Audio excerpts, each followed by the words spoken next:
This episode is brought to you by Indeed. Stop waiting around for the perfect candidate.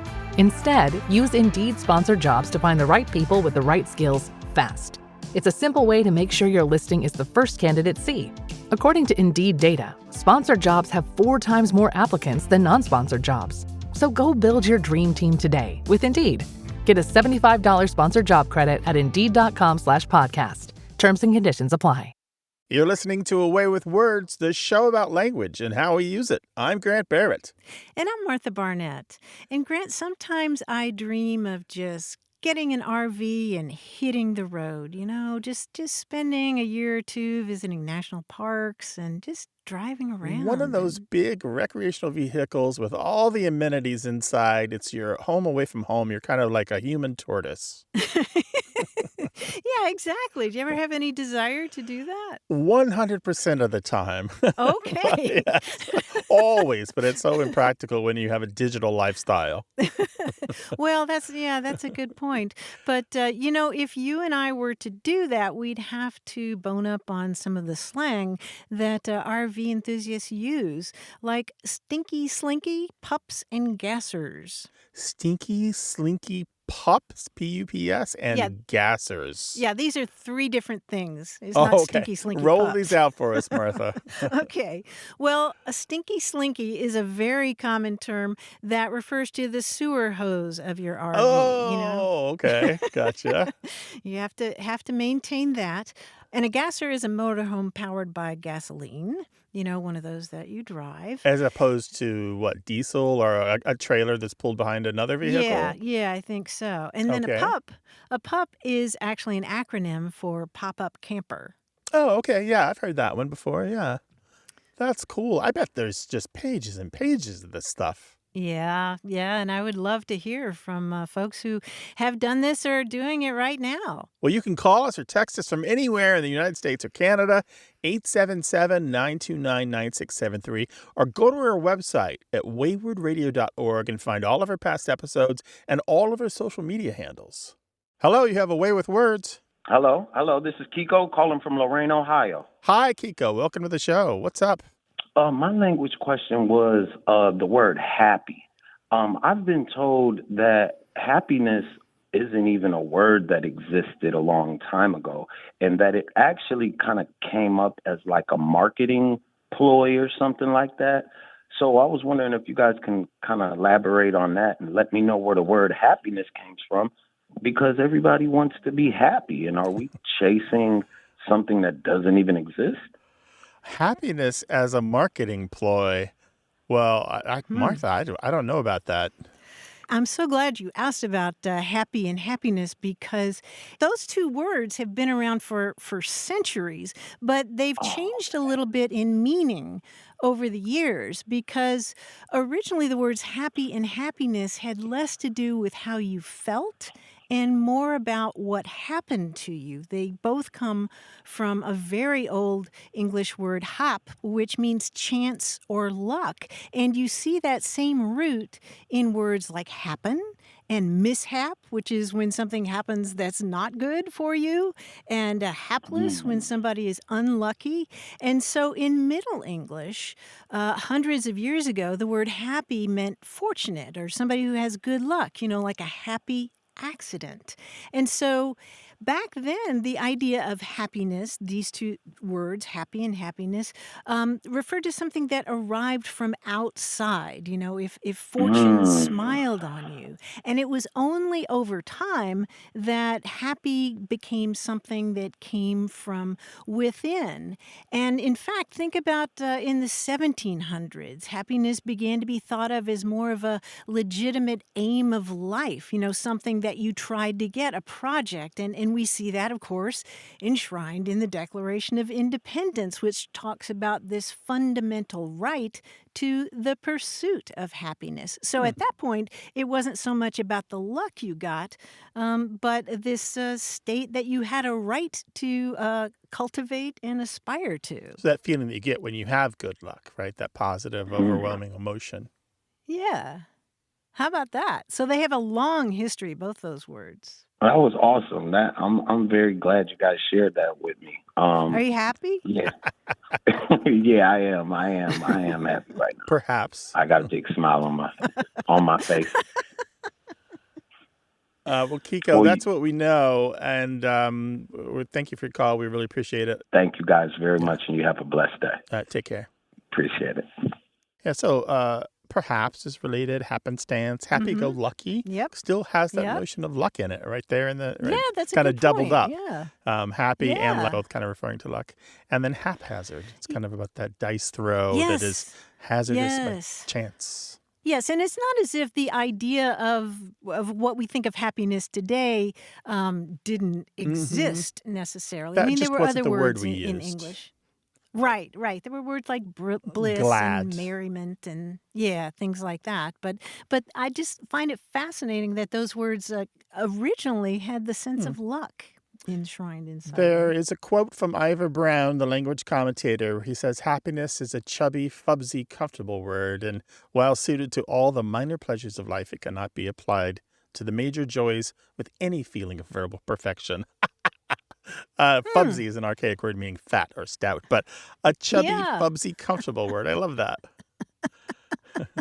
Sounds like a baby. We'd love to hear from you. What are your chubby, fubsy, comfortable words that you'd like to talk about? Send them an email to words@waywardradio.org or call or text toll-free 877-929-9673.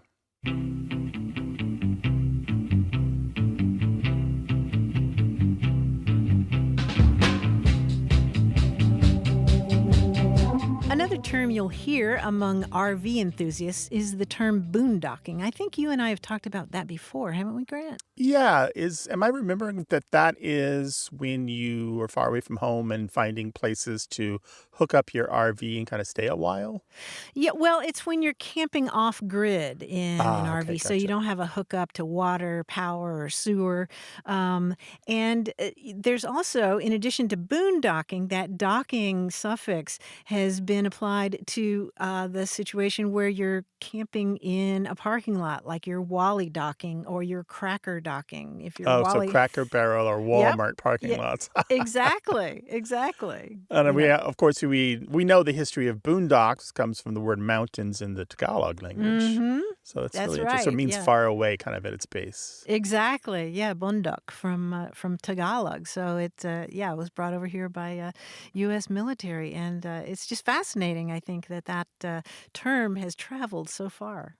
We'd love to hear the language of your recreational vehicle lifestyle. If you've got something you want to share, 877-929-9673 or words@waywardradio.org.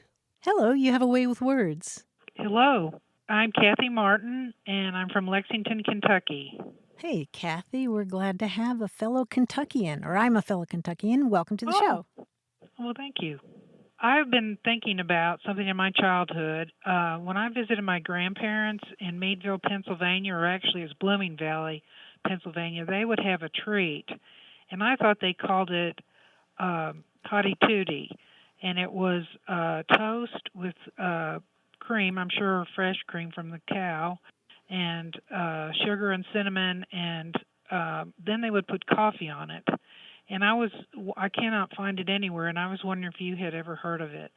Oh, now I'm trying to picture this. It's a piece of toast with coffee and cream poured on it?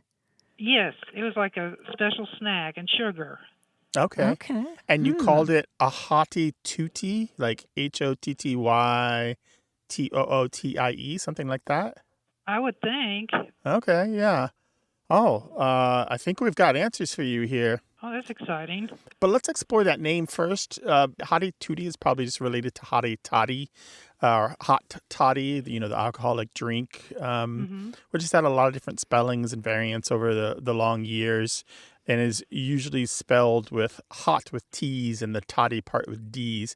Hottie tootie isn't a name that I've come across, but I don't think it's a stretch because that toddy part kind of becomes a generic for any kind of drink, whether or not it has alcohol. But the definitive part of the hot toddy was alcoholic. But so toddy just kind of stands in for any drink. But I'm also maybe more interested in the food part of this because what you're describing, so bread with cinnamon and sugar and cream and then coffee poured on top, is amazingly like what is known as coffee soup in the Pennsylvania Dutch country, sometimes called coffee soup, KFFISUPP. And so it might be pieces of bread or toast broken up and put into coffee, or it might be hot sweetened coffee poured over cubed pieces of toast in a cup. Sometimes you use stale bread, sometimes you use fresh bread, sometimes it's toasted, sometimes you have milk and sugar.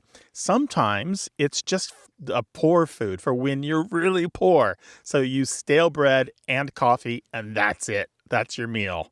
And some people have really strong memories of having coffee soup. Or another version is cracker soup, crackers crumbled into water, or milk if you could afford it. So yeah, it's a thing. Many versions of that dish, sometimes called bread soup or cracker soup, but usually coffee soup. Well, Catherine, I'm curious how you would eat it. I mean, because what you're describing doesn't sound like a soup to me. No, Is it'd it be on like- a saucer. And actually, as I think about it, I'm not sure there was cinnamon in it. But anyway, Okay. yeah, they would put it on a saucer or a plate, Mm-hmm. and I think I would eat it like with a spoon or a fork or Yeah. knife, cut it up. Okay. Yeah, that sounds about. Yeah, usually you'll find that with these pass along dishes where everyone has their own spin on it and does their own thing. Often, but the key part here is I think the coffee and the bread. They almost all have that in common. Mm-hmm. Cup soup is another name for it, and then like I said earlier, toddy is just kind of a name that just means drink. Is definitely a thing in English. So, Catherine, did you like it? Do you have it now, or does it bring back memories? Well, right now I'm doing a kind of a recollection of my childhood visits to my grandparents. I don't know that I even ate it because I don't think I would have liked coffee in the day, but because I would have been about 5. Mm-hmm. Yeah. So I just remember them serving it up and like making it, to me it seemed like a big deal about it. You know, like, oh, this is such a treat. Mm-hmm. Yeah, well, I think Pennsylvanians have a lot of pride in that. Thanks for sharing your memories with us, Catherine. We appreciate it. Well, thank you so much for letting me learn more about it. Oh, yeah. I appreciate pleasure. it. Sure. You take Okay, care Thanks now. for calling. You too. Thank Bye-bye. you. Bye-bye. Bye-bye. Grant and I love questions about food and words, so call us 877-929-9673. You can text us at that same number or send us an email, words@waywardradio.org.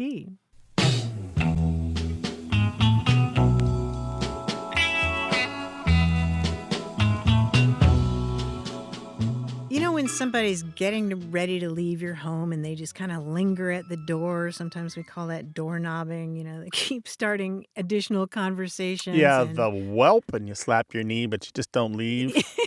Yeah. Yeah. We heard a really good expression for this from Sharon Cahan in Wind River, Wyoming. She sent us an email about a friend of hers, Charlie Beck, who used to say, if you're going to go, go. If you're going to stay, stay. But for God's sake, don't ooze out. I think I've heard that one too. Really? Ooze or eke your way over to the phone. Call or text toll free 877-929-9673. Away with Words is sponsored by Hero Forge. Use code WORDS to get 5% off on all orders of Hero Forge physical miniatures, not combinable with other sales or promotions. Bring tabletop characters to life with Hero Forge. Their amazing online builder lets you choose from dozens of species and thousands of parts to design a unique miniature. Select from materials like color plastic, acrylic, or even bronze, or download model files to print your designs at home. The new Dice Maker allows you to place any Hero Forge design inside custom polyhedral dice. These 3D printed dice maintain a perfect weight for fair rolls. You can choose your preferred colors and sizes for a complete set. Visit HeroForge.com to start designing your custom miniatures and dice today. Check back often. New content is added every week, including major features like new species and custom posing. Use code WORDS to get 5% off on all orders of physical miniatures at HeroForge.com. Not combinable with other sales or promotions. Thank you to Away with Words sponsor, Hero Forge. You're listening to Away with Words, the show about language and how we use it. I'm Martha Barnett. And I'm Grant Barrett, and here he is, looking like $1 million, but a little less in his pocket. It's our quiz guy, John Genussstille. What can I do with only $250,000 in my pocket? That's nuts. What can I do? mean, you can't even buy an apartment in New York. No, not in New York, at least. That's for sure. This is today's quiz. I call it D for T. Now, D and T, as you know, are both stop consonants made with the same mouth position. D is, of course, a voiced sound made by vibrating the vocal cords, and T is unvoiced. This does not stop me from confusing the two, either unintentionally or intentionally, for comedic effect. Hopefully. Now, I'll give you a clue to a famous name that has an unvoiced T sound in it, but also a clue to the name if you voice the T into a D. For example, he wrote, "Raindrops keep falling on my nest, and what the worms need now is love." That would be a clue for Bert Bird and Bacharach. Bird. what kind of Bacharach? Bird. Bird, that's right. Bird Bacharach. Bird Bacharach instead of Bert Bacharach. If you say it quick enough, I might not even think you've got it correct. So on radio, these T's and D's are hard to hear, but maybe we'll spell them. We're going to overdo it, I'm pretty sure, The as we D. always overdo everything. Okay. Yeah. Here we spell go. the D. This brother was not only the first pilot on the first plane, he was the first passenger.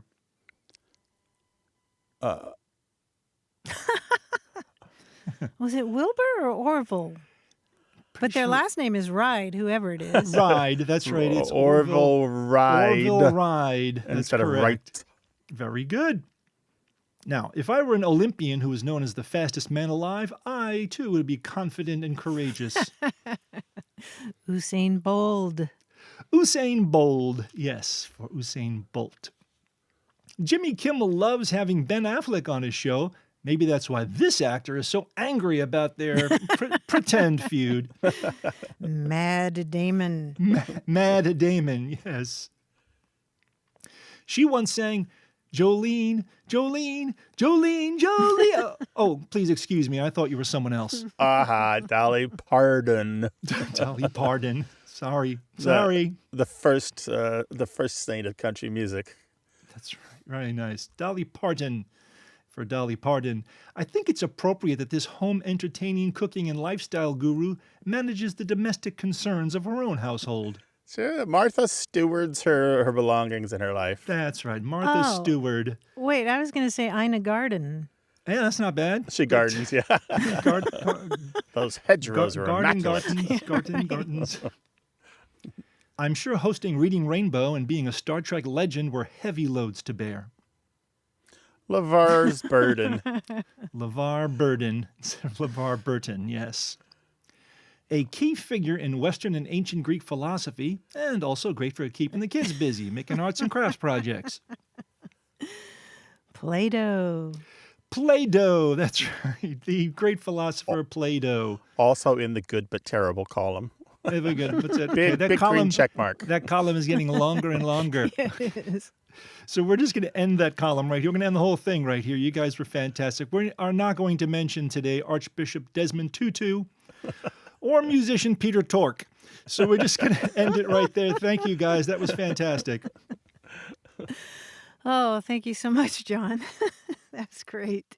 We appreciate all the hard work you put into these, John, and we're looking forward to next week. Thank you.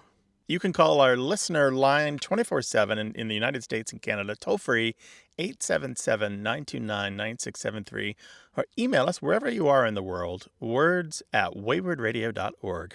Hi, you have a way with words. Hi, my name is Jeffrey, calling from Cincinnati, Ohio. Hi, Jeffrey. We're glad you called. What's up? I guess the reason why I'm calling today is because there's a phrase that I've been using for many, many years, and I'm not really sure if there's an origin to it, and if there is, am I using it differently than other people do? The phrase is "color me surprised." And how do you use it? I usually use it almost sarcastically. One of the places I work is at a bar, right? And so we have some regulars coming in, and, you know, I'll get a text from one of the other bartenders, and they'll be like, "Oh, Joe's been here since 2:00.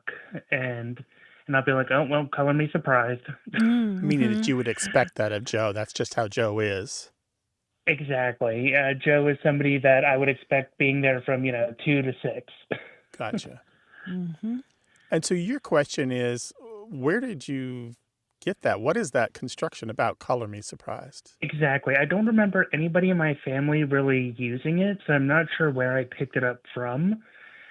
And I tried doing a little bit of research online. I didn't get much information, but what I did find is it doesn't look like anybody else really uses it in the same sarcastic sense that I do. Yeah, but just about anything can be made sarcastic. That's the nature of English.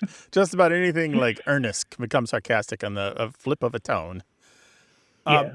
But Jeffrey, there is a history to this, and it's wider and bigger than you. Your version, color me surprised, is noteworthy for having surprised as the adjective there. But the color me whatever, color me any adjective, is deeper and longer than that. It actually connects to John F. Kennedy, believe it or not. Really? As far back as the 1920s, when you would open up a coloring book for kids, it would have instructions on how to color the images. I might say, color me brown for the dog, or, color me blue for the sky, just to let the kids know what's supposed to happen here so that you could get the desired results your coloring would turn out. But in 1962, something called the JFK Coloring Book was published. And it was a huge bestseller. I mean, enormous bestseller. And it's, at least until JFK's assassination. And there are images you can find online. And it was a satirical book. So it was kind of gently mocking the family that was now in the White House. And so there are different images that are captioned things like, this is my daddy. He has a good job. And it's a picture of JFK, of course. He works for the government. Color him red, white, and blue. Or, this is my mommy, showing, Jackie. She is very beautiful. She is the most beautiful mommy ever. Color her beautiful.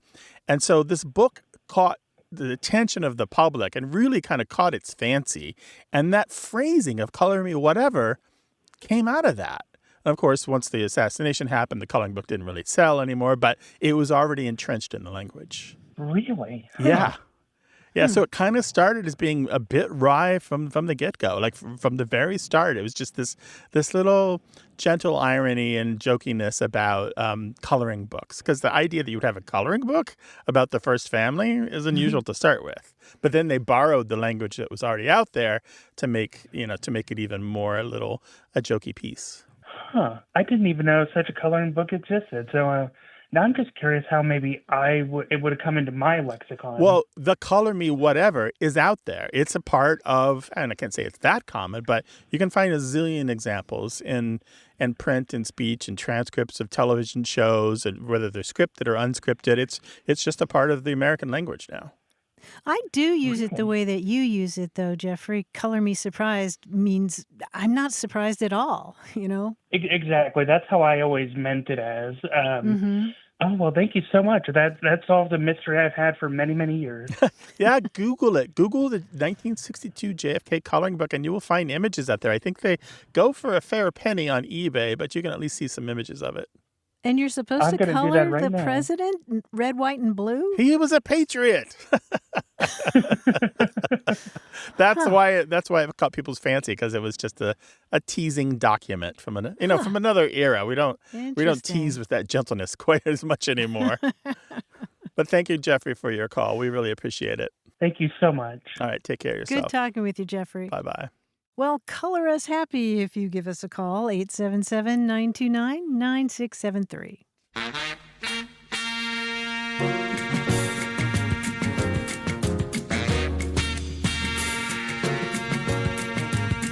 Here's a bit of slang from the language of professional dog walkers. They describe a dog that is obsessed with carrying sticks or branches during their walks as a branch manager. Oh, yeah, I've heard that one. Oh, have you? Yeah. And then, of course, there's the assistant branch manager, which is the smaller dog with the smaller stick. That's right. Or the one that tries to help by grabbing the other end of the stick. They're a branch manager. I love that. Share the slang in your life. Words at waywardradio.org. Hello, you have a way with words. Well, hello. Hi, who's this? Well, this is Ken from Argyle, Texas. Argyle, Texas. Welcome to the show. Well, my grandson was in the attic stirring around the other day, and he came down with a green canvas bag about 3 feet long And on it was stenciled my name and my Army service number. And inside, the only thing was a pair of combat boots that I was issued when I was in the Army in 1963. Oh, my. Well, we got a laugh about him finding that. And then I got to thinking about, at that time, we called that a duffel bag. My question is, where'd the word duffel come from this bag that, when you're in the Army, when you go from one place to another, everything you have has to go in that bag. Mm-hmm. And that's how you carry it from one place to another. Ken, my father was in the Army at about that time, so I know exactly the bag that you're talking about. And he gave it to me, and I used that bag until it was nothing but rags. But I remember very distinctly having the stenciled name on the side, very sturdy stitching, just a really great utility bag. Right. It was. Yeah, and you've summed it up very well. You can spell it either Duffel or Duffle, but the original spelling was with EL, and that's because duffel bags were originally produced from a thick, coarse woolen cloth that was called duffel. And this cloth was manufactured in the Belgian province of Antwerp. There was a town it was spelled like duffel, but it was pronounced more like duffel. And so the duffel bag is made from that cloth and therefore called a duffel bag. And so duffel is actually one of many, many names of cloth that come from the town where they were produced, like a damask is from Damascus, and what else, Grant? Cashmere is from the Kashmir region in the Himalayas. And Madras. Yeah, Madras. Muslin comes from Mosul in Iraq. So it has to do with the name of the cloth. But I have a question for you, which is, did you refer to the contents of the bag as your duffel as well? If you were referring to the entirety, yeah.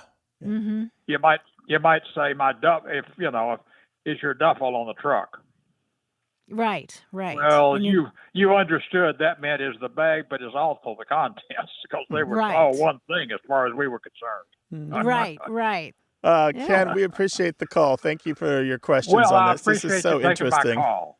All right. Thank you very much. Take care of yourself. Bye-bye. Bye-bye. For so many of the words that we say on a daily basis, there's a story and a history. And Martha and I love to explore those stories and histories with you. Call or text toll-free 877-929-9673. And if you're anywhere else in the world where that number doesn't work, you can always go to our website at waywordradio.org and drop us a line. Hi, you have a way with words. Hi, my name is Nancy. Well, I'm calling you from Western New Jersey, in a county called Hunterdon County, but I'm actually asking about a word from my childhood where I grew up in Brooklyn, New York. Okay, great. Well, Grant lived in Brooklyn for quite a while. Yeah, that's where my son was born. Tell us about your language there, Nancy. Okay, so I grew up in an area of Brooklyn called Bay Ridge, and it's along New York Harbor, and I'd really like to know the origin of the local name for a piece of playground equipment. When I was growing up, we called the piece of equipment that the kids slide down, we called it a sliding pond. P-O-N-D, pond, like the body of water, sliding pond. Like a body of water, even though there's no water involved. Yeah. When I moved away from Brooklyn, I went to college in Philadelphia. And I realized that everybody called it something else. My roommate called it a sliding board, and some of my fellow students called it a slide. And I realized what a peculiar term it was, because there's no water involved. And, I was really curious. I've always wanted to talk to a linguist about it. And here I am. I have an opportunity. Yeah, you found the number. Here we are. All right, so there's several layers to why this is so interesting. One is most of the country is listening to you now going, sliding pond? For the thing I slide down? The metal thing at an angle? You climb up the ladder, sit on your bottom, and you slide down. Sliding pond? Yes. As a matter of fact, it's so centered on New York City and even northern New Jersey. Interestingly, it did originally start out as frozen water. So you might have just a actual, I don't know if it was the lake in Prospect Park or what have you, but you might have actual water in the gutter or the sidewalk, whatever, a frozen patch of some kind where you could run and glide as a child, the kind of thing that children love to do. And so that could be a sliding pond. But then the term became applied to the playground equipment. But that pond is an English misunderstanding of a Dutch word. Now, that makes total sense. There's a Dutch word, B-A-A-N, B-A-A-N, that means a path or a course. And you will find it in compounds like glijbaan, which means a slide path. But that Dutch heritage of New York, when it was New Amsterdam, left behind that word baan. So you would get an interesting combo of English plus Dutch. You'd have a sliding baan, which was misunderstood by English speakers who did not know Dutch as sliding pond, sometimes with a D, and sometimes sliding pond with no D. Now, there is a folk etymology that says that sliding pond comes from the idea of sliding upon the thing, but that is a false etymology. That is not the origin of it. It does come from Dutch. We have concrete evidence for this. Well, you've solved my mystery for me. But if you go look at old newspapers, as Martha and I love to do, you will find sliding pond mentioned all over the place in New York. And you see it's changing from being just any kind of frozen section of ground or water that you could slide upon. You take a run on the land and then you coast on the ice, to turning into the word for the playground equipment. Oh, that is very, very Which I think is a natural semantic extension. It just seems like a really normal path for that word to take. Let me just note here that most of my reference works say that sliding pond is now archaic, not even old-fashioned, but that the new generation of children does not use it. Yes. So it's definitely a remnant of a different time. Isn't that interesting? That's really interesting. Well, now I have to ask all the children I know from, who still live in that area what they call it. And I would love to be wrong on that. Do some more field work. Yeah, Let us know. If there was some residual use of it in Brooklyn still, I would love to hear about it. Oh, that would be great. Well, thank you so much. It's been a pleasure to talk to you. And I can't wait to hear more about. I love your program. Really love it. Thank you very much, Nancy. You take care of yourself, all right? You too. Bye-bye. Bye-bye. All right. Bye-bye, Nancy. Toll free in the U.S. and Canada, 877-929-9673.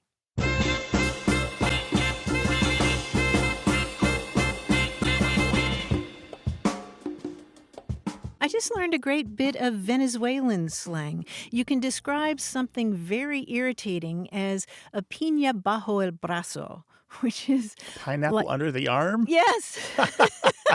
That is prickly. Right? You can tell them you're a pineapple under my arm. I love the comparison, though, to like a burr under a saddle, a thing that irritates. Oh, I didn't even think about that. Yeah, just a little match there. Different culture perspective, though. Right? And the pineapple would at least smell better. Words at waywardradio.org. It's tax season, and at LifeLock, we know you're tired of numbers. But here's a big one you need to hear. Billions. That's the amount of money in refunds the IRS has flagged for possible identity fraud. Now here's another big number. 100 million. That's how many data points LifeLock monitors every second. If your identity is stolen, we'll fix it guaranteed. One last big number. Save up to 40% your first year. Visit LifeLock.com/podcast for the threats you can't control. Terms apply. You're listening to A Way with Words, the show about language and how we use it. I'm Grant Barrett. And I'm Martha Barnett. Jhumpa Lahiri was born in London and was raised speaking Bengali at home and then later English while growing up in Rhode Island. In 1999, she won the Pulitzer Prize for fiction for her debut story collection, The Interpreter of Maladies, about the immigrant experience, Indian American identity, and cultural dislocation. But years before that, as a college student, she fell passionately in love with a third language, Italian. And eventually she and her husband and children moved to Rome, and she threw herself into learning by immersion. And in 2015, she published a remarkable memoir about that process. The book is called In Other Words, and it's not so much a travelogue through Italy so much as an account of her step-by-step journey into another language. She writes about the daily struggle of being reduced to simple vocabulary and grammar, and about the unattainable goal of ever being fully at home in another language, making her something of a linguistic exile in 3 different languages. And she writes, I read slowly, painstakingly, with difficulty. Every page seems to have a light covering of mist. She writes about how she constantly hunts for new words in the streets of Rome and in conversations and reading books, and she compares that process to going out in the woods each day with a basket and scooping up all the words she can. But then she writes, when I come out of the woods, when I see the basket, scarcely a handful of words remain. The majority disappear. They vanish into thin air. They flow like water between my fingers. And eventually she did get to the point where she was speaking and writing only in Italian, and she went on to write this entire book in Italian. But interestingly, she was adamantly opposed to translating the book into English herself, because she felt that trying to render it in English would mess with the language that she was still working so hard to learn. She writes, compared with Italian, my English is like a hairy, smelly teenager. Go away, I want to say to it. Don't bother your little brother. He's sleeping. He's not a creature who can run around and play. He's not a carefree, strong, independent kid like you. So that book was translated, in fact, by Anne Goldstein, the translator of Elena Ferrante's novels. And the book is unusual in that the print version has Lahiri's own writing in Italian on one side and the English translation on the facing page. Or for an auditory treat, you can listen to the audiobook that's read by Lahiri herself, the first half in English and the second half in Italian. And Grant, even if you don't know Italian, it's kind of lovely to listen to. Oh, I'm sure she's a lovely writer. And at that base, surely anything from her has got to be a treat. I love the image of her as a linguistic truffle hunter there in the woods. That's exactly it. And the idea of there being a mist over the page, you know. Oh, and it's you so can true. see a It's so word true. here and Yeah. there. How many times do you have to see a word when you're an adult, you know? Yeah. For it to stick 50, 100, it feels like 1,000. Yeah. So if you're trying to learn another language, I think you can really relate to this book. I will add that I've seen it criticized by some Italians who say that her Italian writing sounds too much like English, and others who say the English translation lacks her usual grace and sophistication. And I can sort of see that, but I think it's still delightful, you know, especially if you've had any experience with Italian or trying to learn another language. And I think those two quirks, even if they're valid criticisms, are part of the explanation of who she is. Exactly. They're part of her imprint on the world and on the language world. Exactly. It's a very honest book in that way. What is the book again? It's called In Other Words by Jhumpa Lahiri. That's Lahiri, and we will link to that book, of course, from our website. Martha and I are always delighted when you share your reading with us. Tell us what's on your bedside table. What's going on the Kindle right now? Send it to words@waywardradio.org. Call or text toll-free from the United States or Canada, 877-929-9673.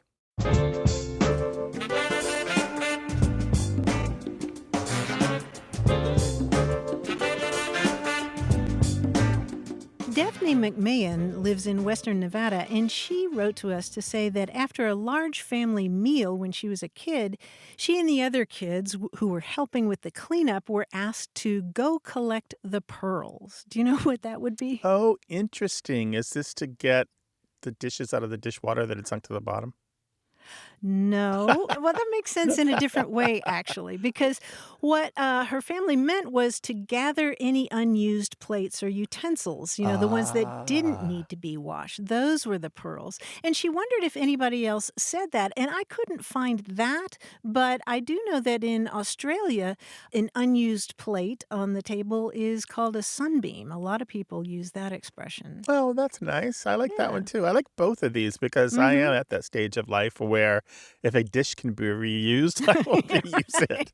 Like the famous knife that you just rinse between uses, Call or text toll free in the U.S. and Canada, 877-929-9673. Hello, you have a way with words. Hello, my name's Kinsey, and I'm calling from Pittsburgh. Hi, Kinsey. Welcome to the program. What's up? Thank you. I heard your show and immediately thought of something I've been thinking about for years, which is I've always felt that there should be a word for the silence that falls around a dinner table when the food arrives and everyone is really enjoying it. It's just such a nice moment of camaraderie and shared experience, and I want to call it something. Oh, that is a really nice moment, isn't it? Particularly because to make that moment happen, a lot of people had to put their sweat and energy and talents into making that meal, right? Yeah. And gathering everyone together and setting the table and all that sort of stuff to make the event of the meal. Do you have any candidates for that expression? I don't. My brother-in-law told me one that was a German expression, and I can't remember it right now. But I was thinking of something along the lines of like sobremesa in Spanish describes that moment when after dinner everyone is having conversation and nobody wants to leave the table yet, like something that kind of embodies that feeling. But at the beginning. Yeah, you're thinking about the beginning. Yeah, when the food arrives. There are two possible German expressions that might be the one that you heard. One is gefrägiges Schweigen, which kind of means a gluttonous or voracious silence. Does that sound like the one your brother-in-law told you? I think so, yeah. But the other one is Genussstille, which basically means enjoyment silence. I like that. It's a strange, one little linguistic note on that last word. It's a strange compound, so two words made into one that has three S's in a row, which is really rare. Wow. So as a linguist, I really love that. That's nice. Genussstille. Yeah, and that first one sounds like that French phrase, silence gourmand. Yeah, silence gourmand or silence de gourmandise. Oui. Yeah, there's a passage in Guy de Maupassant book where he's talking about the silence when somebody is carving the bird at the table and everybody's like sort of salivating, waiting for that moment. But as foreign expressions, both that German and that French are just I think they're a little too complex for English. But there is an expression that we have in English, Kinsey, that might work here, and that's companionable silence. Yeah. When you're able to sit comfortably with a friend and neither one of you feels the need to start a phony conversation or do useless small talk, because you can just sit together because that's how bonded you are as friends. Companionable silence. And think about the origin of the word companion. It comes from Latin words that literally have to do with eating bread together. It's a relation of pantry and words like that. The other word that I was thinking of is insipid, which is the term for the first few notes of a work of music. Insipid. So it's not insipid. Ooh. It's INCIPIT, right? Yeah, I don't know. Companionable silence might be the best of all of these in English. What do you think? I like companionable silence. I like the one-word nature of insipid, of like that initial moment that everyone is enjoying together. And I've already forgotten it, but the one in German with the three S's, I thought also kind of encompassed that feeling. It's Genussstille. Basically means enjoyment silence. Cool. Well, thank you so much. Yeah, something tells me we're going to hear from a lot of listeners about either suggested terms or terms that they've heard in other languages or in English. So Great. Thanks for asking that question. I'll be sure to keep listening. All right. Yeah, thanks for asking Take care. that question. Bon appetit. Bon appetit. Take care. All right. Bye-bye. Take care. Bye. There's a magical number, toll-free in the United States and Canada. Call or text 877-929-9673.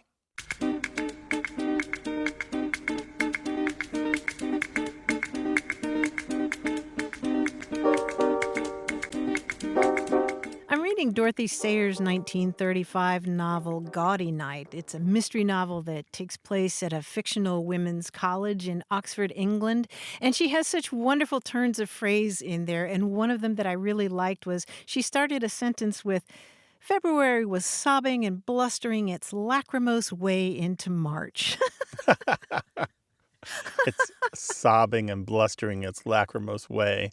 I love it. Isn't that wonderful? Her books hold up amazingly well. I've read the whole series, but maybe it's time for yeah? a reread. This is about much more than just a mystery novel. It's about women's lives and roles in that era. And you're right. It does hold up very, very well. We'd love to hear what you're reading and the language that you came across in your books. 877-929-9673 is toll-free in the United States and Canada. Hi, you have a way with words. Hi, this is Carol Kenny calling from King of Prussia, Pennsylvania. Hey, Carol, it's good to have you. What's on your mind? Well, I have a mysterious word. The word is meckle or meckling.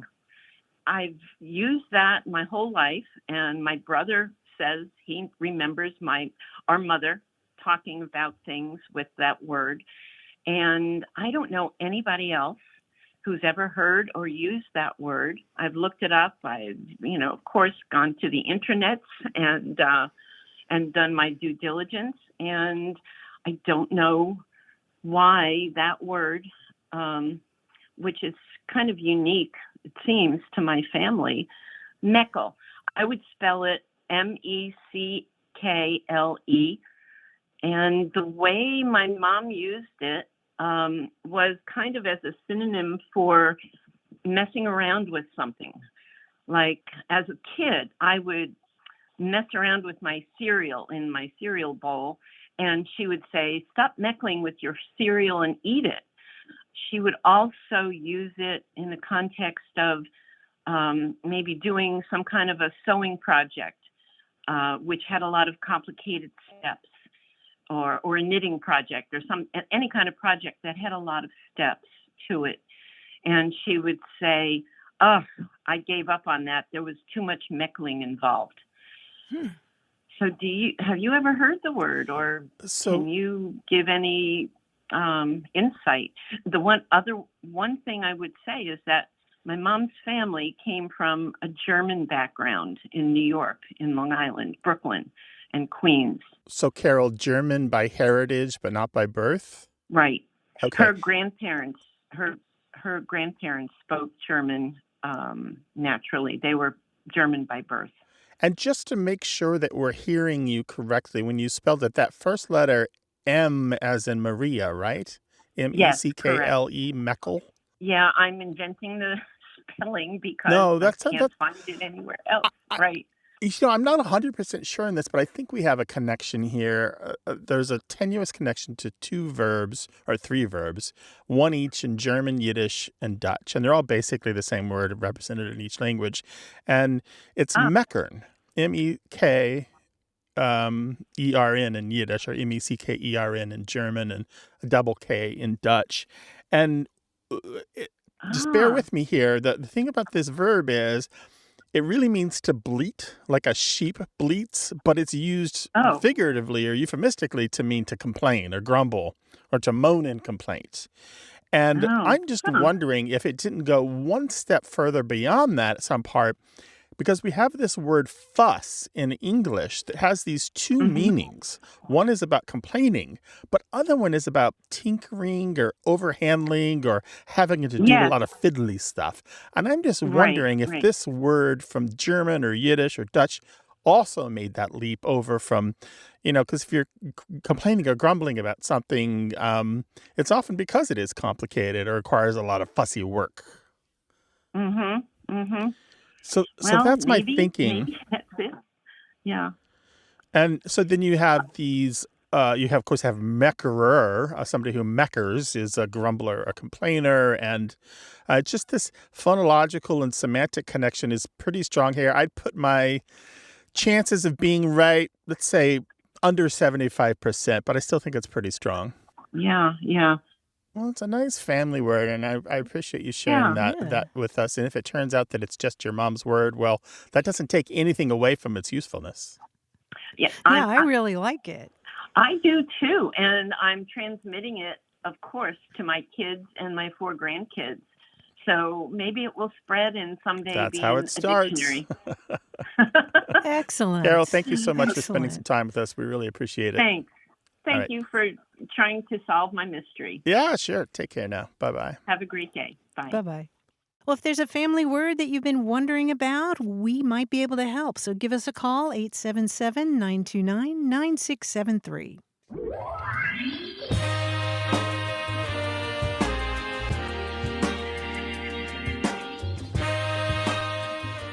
Grant, have you been watching this series, Pluribus?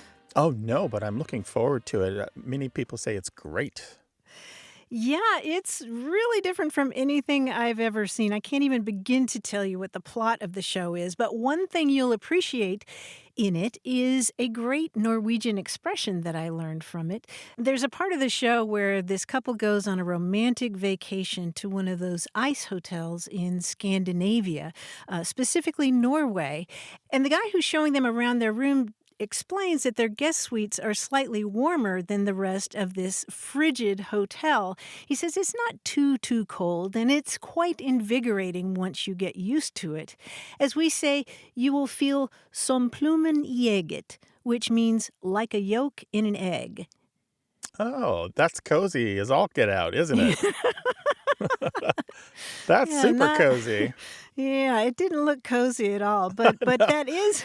I would do a nice hotel just for the experience, but maybe only a night. But also, I don't think I would call that a romantic getaway. That does not prompt romance. An icy hotel doesn't prompt romance for me. Well, I guess if you're snuggling under lots of covers, but I did love this Norwegian expression that means, just really comfortable, feeling just right, like a yolk in an egg. Like a yolk in an egg. Well, we hope you're comfortable enough to pick up the phone, text us or call us toll free in the U.S. and Canada, 877-929-9673. Away with Words senior producer is Stephanie Levine. Tim Felton is our engineer and editor, and John Chinesky is our quizmaster. Go to waywardradio.org for all of our past episodes, podcast links, and ways to reach us. If you have a language thought or question, the toll-free line is always open in the U.S. and Canada, 1-877-929-9673. Away with Words is an independent nonprofit production of Wayward Inc. It's supported by listeners and organizations who are changing the way the world talks about language. Although we're not a part of NPR, we thank NPR stations throughout the United States that carry the show. And special thanks to our nonprofit's volunteer board, Michael Breslauer, Josh Eccles, Claire Grotting, Meryl Perlman, Bruce Rogo, Rick Seidenworm, and Betty Willis. Thanks for listening. I'm Grant Barrett. And I'm Martha Barnett. Until next time, goodbye. So long.